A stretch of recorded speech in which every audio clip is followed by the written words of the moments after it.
Midnight Madness tips off with Michigan State and Ohio State. Great one in the Big Ten. Both had won 4 straight coming in. First half, Greg Oden, a righty hook. Ohio State by 6, starting to use the right hand a little bit more. As it gets healthy, Jamar Butler behind the arc. Ohio State by 20 at the half. Looked like a walk in the park at that point. How many other people switch the channel? Raise your hand. Okay, put them down. You missed something. Back comes Sparty. This is what you missed. Drew Neitzel, top of the key. Spartans down by 8. Just under 7 minutes to go. Michigan State down by 7. It's Neitzel again. 29 points, 24 in the second half. Just a tribute to how tough he is. You know, it was 1 for 7 in the first half. Never gave it a thought. Just kept firing and was great. Fouled there, shooting a 3 with Michigan State down by 3. Izzo's pumped. He hit 2 of them. It's a 1-point game. Now Neitzel, chance to put him in the lead, misses it, wild scramble. Big Ten football game breaks out. A foul on the floor. Oden goes to the free throw line. He would hit 1 of 2. Less than 10 seconds to go. Spartans down 2. What happens here, Doug? Well, here's what you have. The best shooter on Michigan State outside of Drew Neitzel is Maurice Joseph. He takes the shot instead of making the extra pass to Travis Walton. I think that's the right move. He's shooting 42% of the year from 3.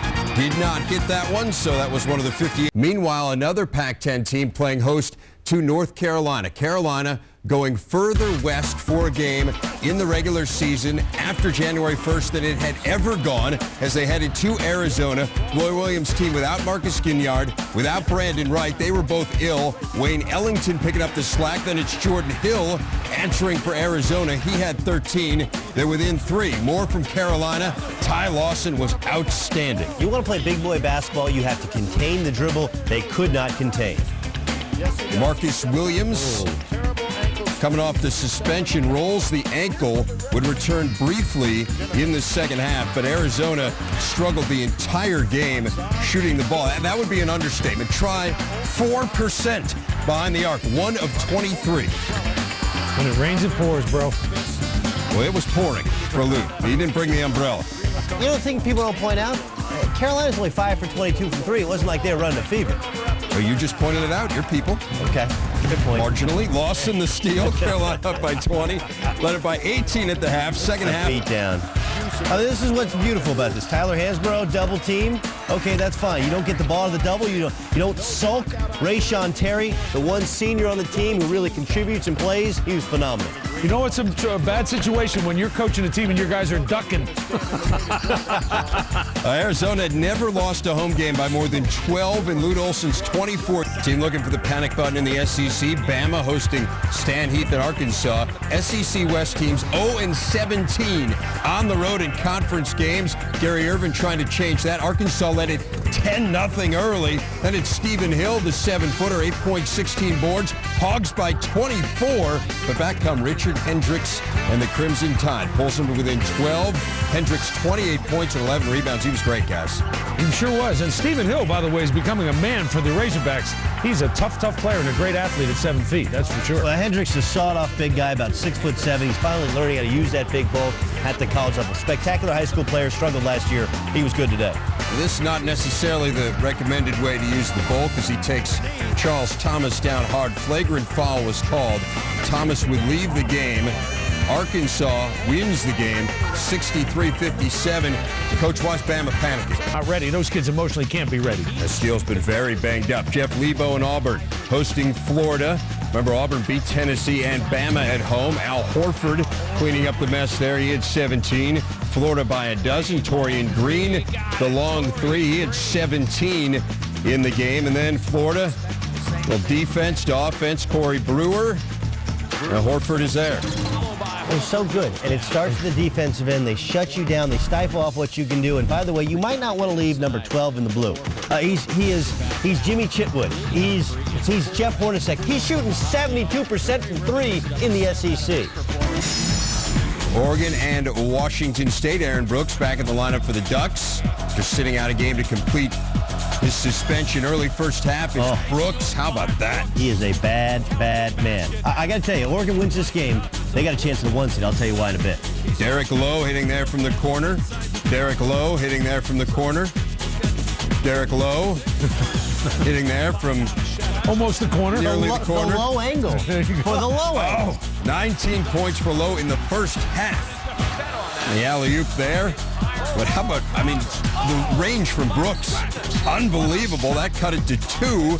Next Washington State possession, it is low again. This was an absolute duel. I mean, this is one ESPN Classic. Pick it up, run it all day tomorrow. Now, late in the game, Oregon with a chance to tie it up. Marty Lunin battling down low. Half a second to go, he's fouled. He hit both free throws. We go to overtime. In the OT, Lunin, big guy, can step out and hit the 3. Talk about a gut check. I mean, they had lost by 12 at Washington just a couple nights ago. They really needed this game. They were down a lot, came back and tied it, and won it in overtime. At Brooks, as Oregon pulls away in the overtime, up by 10. But Washington State got it back to within 3. Had a chance to tie low. It's such a great game. Cannot hit. 37 points, but it wasn't enough. Brooks went for 31 and 7 rebounds, and Oregon does get that split of the Washington schools. They improved to 7 and 2 in the conference. Now they go to Nova, Notre Dame, Mike Bray and the Irish, unbeaten at home, coming in. What's with the former Duke assistants and no ties? You wear a tie for so long, you're like, I got a no tie. Is it something Krzyzewski passed down? But he wears a tie. Yes, I don't understand it. Colin falls for 3. He had 23, less than 4 minutes to go. That's Shane Clark. Villanova goes up 3. But here's the thing. That would be their last field goal. I think you can guess how this one ends up. Ryan Ayers, Notre Dame ties it at 60, his first hoop of the game. Then Notre Dame up 2 after 2 Ayers free throws. It's false. Irish up by 4. Now 6 seconds to go. Curtis Sumter trying to tie it. Not there, and the Irish win their 17th straight home game. That is the longest streak since the Digger era. Who? Digger. We're pushing the panic button in the Big East. Syracuse and Louisville. Jim Boeheim, 1,000th game at Syracuse. Second half, David Padgett rejected by Darrell Watkins. Eric Devendorf, Demetrius Nichols. Demetrius Nichols and Terrence Robinson, it only seems like they too have played 1,000 games at Syracuse, doesn't it? How about it? Forever. You are right about that, Doug. That's Terrence Williams. Louisville up by 1. That's Terrence Williams. Back-to-back threes. Louisville wins it 76-7. Dixon and Pittsburgh hosting the Red Storm on Saturday. That's Mike Cook on the break. Pitt up by 10 at the half. And in the second half, Pitt absolutely on fire. Sam Young starting things off behind the arc. Wasn't much of a red storm today. It was more of a cloudy, partially cloudy. There you go. Perfect time for Pitt to get them. St. John's had won 2 games at home, and coming on the road, you know Pitt was just lying in wait, and they got out early, and that was Katie. That was all she wrote. Largest winning margin ever for Pitt in 50 games against St. John's. They take it. Keep it in the Big Ten. Michigan and Indiana. Hoosiers had won 10 straight against the Wolverines, and hot start for IU in this one. Roderick Wilmot behind the arc, up 3-0. DJ White puts him up 5-0. And it's Lance Stemler, very good shooter, hits the 3. 8 first-half threes for the Hoosiers. Where have I seen this before from Michigan? Oh, that's right, last year. You got a bucket on the block with Mr. White. Makes the three-point shooters a lot more effective. 35-26 at the half. Second half, Brent Petway the block, but Mike White puts it back. Petway fouled out on the play when Michigan was making a comeback. White hit the free throw, 67-56. Then it's Earl Callaway ahead of the pack. Indiana wins 76-61 and insults prehistoric man. Colorado going to Kansas. Why even play this one? 23 straight. You can save a lot of money not playing. Bill Self and company looking on. Julian Wright, the steal in transition. That's your guy. Yes. And You taking credit for it Yes, now? I am. I don't dump my guys when they go a little sour. See, that's good. When you miss a dunk or you ball slips out of your hand, you always make sure you're hurt. Yeah, Even if you're not hurt, you're hurt. Absolutely right. And poor Colorado, they're playing with a lame duck coach. They're playing against a team they ain't beat since last year was a pup. For goodness sakes, they got no shot in this game from Jump Street. Richard Roby hits there. He had 30. They actually hung around for a while, but Brandon Rush out of the corner. He had 21. Now Kansas up 83-59, and they get it ahead to Mario Chalmers. Colorado, 30 turnovers. 30. Kansas wins 97-74. Yes. Well, it's a lot. Yeah. It's a lot. I don't want to make value statements here, but it is a lot. Texas A&M 1-25 all-time against Oklahoma coming into Saturday, and Tanis Kavaloskis Hits down low. Big Lithuanian is tough. He had 20. Yeah, it is. And we saw Kansas, Texas A&M next week at the Fog. Game day guys are there. What a game. Matchup of mentor versus his former pupil, Billy Gillespie. Solid promo. AC Law through the lane. A&M takes a 6-point lead. Then it's Law again. 19 points for him. Sooners shot just 34% as A&M gets a rare win over Oklahoma, 70-61, just their second ever. Oklahoma State playing on January 27th for the first time since a 2001 plane crash that killed 10 people associated with the program. You saw Eddie Sutton addressing the crowd. James on Curry finishing off the alley-oop there. Oklahoma State by 4. Then it's Terrell Harris, who had a huge game. Harris is becoming their third option. This is what this team needs. They have a slim bench. They once again got 0-point production off that bench. But if T. Harris can continue to step up, make those mid-range jump shots, suddenly now they have a legit chance to still win this league despite their road futility. John Caliparian is Memphis Tigers facing Southern Miss. Memphis 24 straight home wins. Pick it up in the first half. Memphis down by 9. Joey Dorsey. Nickname should be Debo. 7 points, 16 rebounds. Debo inside.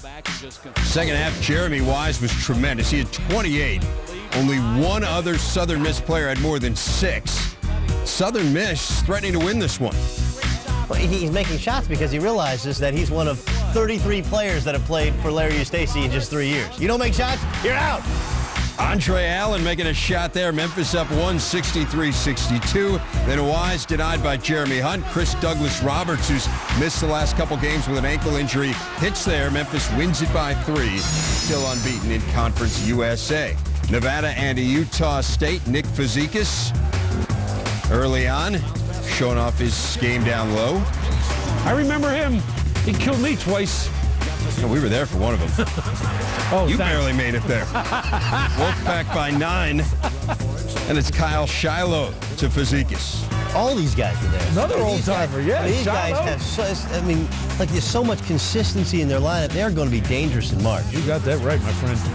Fazekas the block there, 24 points, 18 rebounds, 3 blocks. Just another TB, always getting in the last word. Texas Tech and Missouri, first sellout of the year in Columbia. Bob Knight's team comes to town, and like what they saw, Marshall Brown, second 3 of the game, made it 6-0 Tigers. He finished with 11. Jarius Jackson for the Red Raiders, that's deep. But after that, Texas Tech, simply a no-show. Missouri dominated this game, guys. How do you explain Texas Tech? You know, you beat A&M, beat Kansas at home, but then there's a sandwich in between losses to Baylor at Baylor and thumped by Missouri at Mizzou. And Mike Anderson doing a real nice job with Missouri. Oh, yeah. Second straight USC and Cal, 2 of the 8 teams in the Pac-10 that are in the NCAA tourney discussion. Tim Floyd's team, defensive lapse there. They leave Theo Robertson open for 3. That ties it at 71 late in the second half. Jerome Randall, the recovery. Omar Wilkes for the bucket.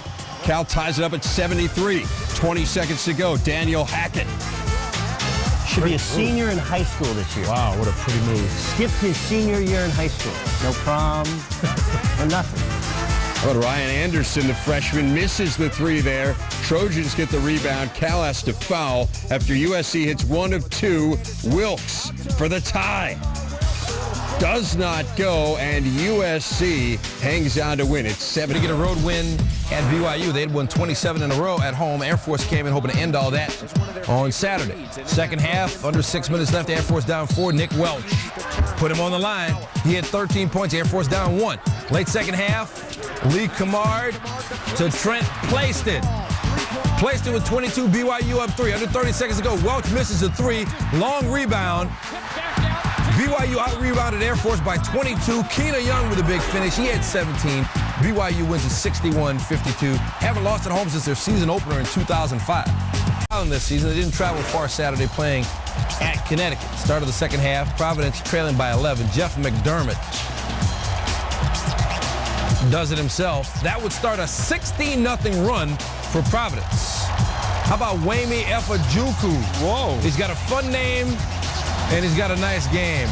Efajuku again. This is nice. And Providence up 11, the big reverse jam. That rhymes with Kaja Gugu. 19 for Efajuku. And then Sherrod Curry to Brian McKenzie. Providence wins at 84-72. UConn's got some problems. Providence shoots 63% in the second half. So for just the fourth time in Jim Calhoun's 21 seasons as head coach, UConn has started off 2-5 in the Big East. Texas, now Kevin Durant has been getting as much attention as Greg Oden lately. They're race for Freshman of the Year, maybe even Player of the Year. Second half, Texas down 4. Durant fall away. Got it. He's 9 of 18 from the floor. Longhorns down by 2. Later second half, Baylor up 3. Aaron Bruce tacking on 3 more. Baylor up by 6. Bruce had 25. But Texas would rally. Durant, he's big. He's got range. 3 for 7 on threes. He had 34 points and 9 rebounds. His fourth 30-point Big 12 game. And then A.J. Abrams. You know, Texas has an A.J. and a D.J. They used to have a P.J. and a T.J. And A.J. knocked down his J's, and Texas wins at 84-79. Now, Oden was the one who entered college with all the hype, but so far Durant is running away with that Freshman of the Year race and possibly stealing Oden's spot as the #1 overall pick in the 2007 NBA draft. Back to hoops, second Sunday in a row with road drama from Marquette. They're number 20. They're playing South Florida. McHugh Mattis, Chris Howard Mattis for the dunk. South Florida's up 3. Late. Marquette now down 2. Dominic James, one of the better players in the Big East, one of the better guards in the country, ties it at 68. He had 16. After a timeout, 9 ticks to go. South Florida chance to win, but Jerome McNeil steps in with a steal. He's got to beat the clock. He goes Johnny Drama. Victory! No foul call, no charge. Marquette wins by 2 in South Florida. The next one. Clemson had a big lead, but late. Virginia under 30 ticks down. It's Sean Singletary. Brings it up, passes it to Mamadi Diane. He misses, but Singletary helps get the rebound. Joseph with the miss, and then it's Jason Kane, his only bucket of the game, and Virginia's on top. Vernon Hamilton, who was nearly the hero against Duke, coast to coast, and no, it goes begging. And Virginia scores the last 15 points of this game to get the win. The key is Sean Singletary soars. They keep the play going, and Virginia with the immense comeback. Oliver Purnell said, "This will hurt." Well, as Scott mentioned, Duke, one of those thorns in Clemson's side. 10th-ranked Blue Devils hosting Boston College. Sheldon William Knight in Durham, Duke's all-time leader in rebounds and blocks. His 23 was retired. He's a landlord, although Josh McRoberts looked like it there. He had 16, 12, and 5 blocks. Jared Dudley and McRoberts. We bust them out. McRoberts doesn't bite on the fakes. Says talk to the hand to DeMarcus Nelson. Nobody's blocking that. Duke led by 8 at the half. Nelson 17 points, 8 boards, and then Dudley goes Willie Dixon to the Tyrell Blair. And Boston College sticking in it. Down just 6, but John Shire. Too much. Duke wins by 14. They're 18-3. 5th straight conference win. Georgia. No peace. 22nd LSU will find. Second half, Glenn Davis, the steal, leads the break, crossover dribble. These are some impressive moves for a big fella. He had 18 points, 14 rebounds, 6 assists. 4-point game. Now Georgia down 2.5 minutes left. Sundiata Gaines drives. Mike Mercer cleans up the spill. This game is tied. 5 seconds left, still tied. Do it for Broth. Levi Stoops wins it. That's for Kevin Brophy, the late teammate, who the team honored Sunday afternoon. And Georgia wins in his memory, 57-54. Hunker down. Tall order for Tennessee. Win and Rupp without Chris Lofton. Bruce Pearl wearing that orange blazer. Guy's got spirit, if nothing else. His team's lost 4 or 5 on the road. You see Tubby Smith giving freshman Jody Meeks a little piece of his mind, and the youngster responds, hits the 3 shooters roll. Kentucky's down 3 here. It's Randolph Morris in foul trouble throughout, but he drops the hammer here. Kentucky puts its foot on the gas. They went on a 20-2 run. Meeks again by himself. 4 of 5 from 3, had 16 on the day, and then Ramel Bradley led the catch with 21. Nice off the glass, 3 the hard way. Kentucky down early, runs away from Tennessee by 19. UCLA at Stanford. Cardinal got the Trojans. The Bruins a significantly bigger challenge. They lead the Pac-10 in steals, by the way. Late first, Josh Shipp. Darren Collison back to Shipp. UCLA outscored Stanford 15-zip on first half fast break points, led by as many as 17, led by a dozen at the half. Second half, Stanford going to make a game of it. Down 8. Anthony Goods hits the deep 3. Stanford made 8 of its first 11 shots. We got a 5-point game. Now 4 points. Fred Washington. He drives, loses the ball. Robin Lopez, one of the 7-foot twin Lopez brothers, and it's a 2-point ball game, and they're going nuts. Next Stanford possession, Lawrence Hill. He's going to get the hometown roll. And this game is tied. And as some Lawrence Hill is good, more is better if you're a Cardinal fan. I called it. First lead of the game for Stanford, and Lawrence Hill will score 7 straight points. Finishes with 22. Stanford up 5 goods. 17 of his 20 come in the second half.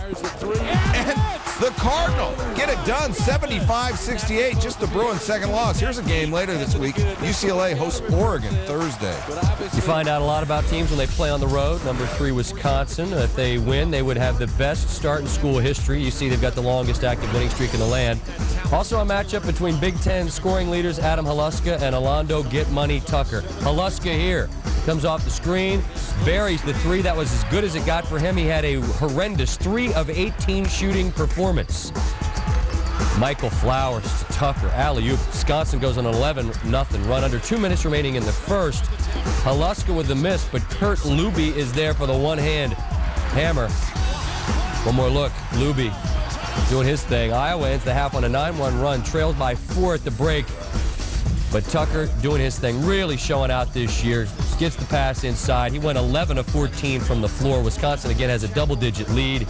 And then Tucker showing the versatility, the bounce, the mid-range bucket. He had 27. Tucker and the Badgers better than Haluska and the Hawkeyes. First appearance on Big Monday in 11 years. And they might not want to come back. First half a good one for Nebraska. Good and terrible. They couldn't hit the broad side of a barn. We provide a little counter there to show you their ineptness in the first half. Yep, there's number 5. And here's number 6. I mean, Nebraska, all sorts of problems. From 3, no, sir. From down low, nope. It's like when you're playing video games and you want to press the reset button. Things have gotten so bad. This is actually barn country. You'd think they'd be used to aiming it. Well, you would think. But their coach, Doc Sadler, said his team played like they were scared. I don't know if it was because it was on TV, he said, but I never had a team played scared. Kansas jumped out to a 43-8 lead. J.R. Stowbridge ends the drought at 13 minutes and 39 seconds as their fans give them a mock cheer. Julian Wright, 17 points, and Kansas goes on to squeak by 76-56. Pittsburgh poised for the season's 20th win if they could beat Villanova. Jamie Dixon's team against Nova in a game that was also televised. Reggie Redding to Curtis Sumter, charges the lane, bucket and the foul. Nova led by 5 at the half. Second half, Pitt down 2. Check out Antonio Graves driving strong side. Nova collapses. Keith Benjamin is all by his lonesome. Pitt takes a 1-point lead, 38-37. Later in the second, Nova down 2. Scotty Reynolds into the paint, knifing off the glass to tie it at 45. Pitt up by 1. Antonio Graves knocks it down. Panthers 8 of 19 from the great beyond. 6 straight 20-win seasons is now a school record for them. Your top 25 at the top. The Gators stay there in the ESPN USA Today coaches poll. They got 26 first-place votes.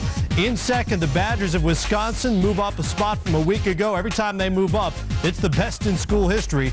North Carolina sits third. UCLA drops down 3 spots. They are at number 5.